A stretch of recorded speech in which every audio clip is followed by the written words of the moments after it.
Hello Miraj. হ্যাঁ তামিম ভাই, আসসালামু আলাইকুম। এই কি অবস্থা রে, কেমন আছিস? এই তো আলহামদুলিল্লাহ ভাই, আপনি কেমন আছেন? আর কেমন থাকি রে তুই? এই মুশফিকের কোনো কাজ করছে রে মিরাজ? ভাই শুনলাম আমিও সে জিনিসটা।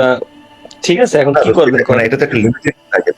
লাস্টে আমাদের ফাইনালের পরে আমাদের মিটিং এ কি কথা হয়েছে, আমি তোরে ওই সময় একটা কথা বলছিলাম না, যে আমরা চেষ্টা করব যে 70 থেকে 80% আমরা যেরকম সেম টিম থাকতে পারি, ঠিক হুম। আছে? আর এই কথার বেস আমার বেসই তো ছিল তুই, মুশফিক সব সহ, ঠিক না? মুশফিক আমার জন্য একটা ইম্পর্টেন্ট একজন ছিল। সে সে করছেটা কি শোন, সে আমার সাথে তো কথা বলে নাই, সে বলে এখন আলাদা একটা টিম বানাচ্ছে। শুনছো সেটা?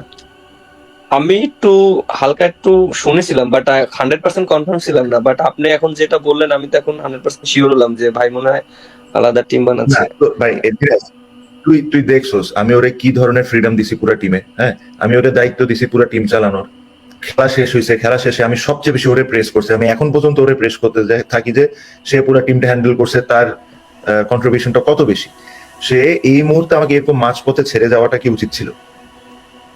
এখন কি করবেন ভাই, এখন ভাই গেছে, এখন সে তো আপনারই ফ্রেন্ড। আরে দোস্ত, সে কি করবি না, এখন আসলে তো তোদের সাথে নাই, খেলি না তো ন্যাশনাল টিমে, এখন অনেকের অনেক ভাব টাব বেড়ে গেছে, এটা হলো সমস্যা।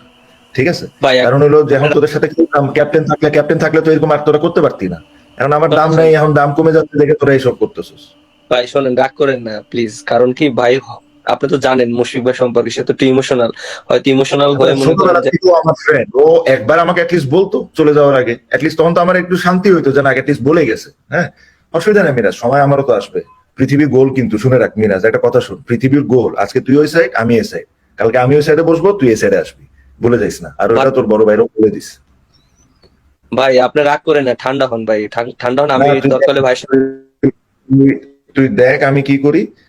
আমি কথা বলবো না তোর সাথে এ ব্যাপারে, কথা বলবো, জিনিসটা কাজটাও না না, কোনোভাবেই ঠিক করেনি। ঠিক করার দরকার নাই, কিছু করার দরকার নাই।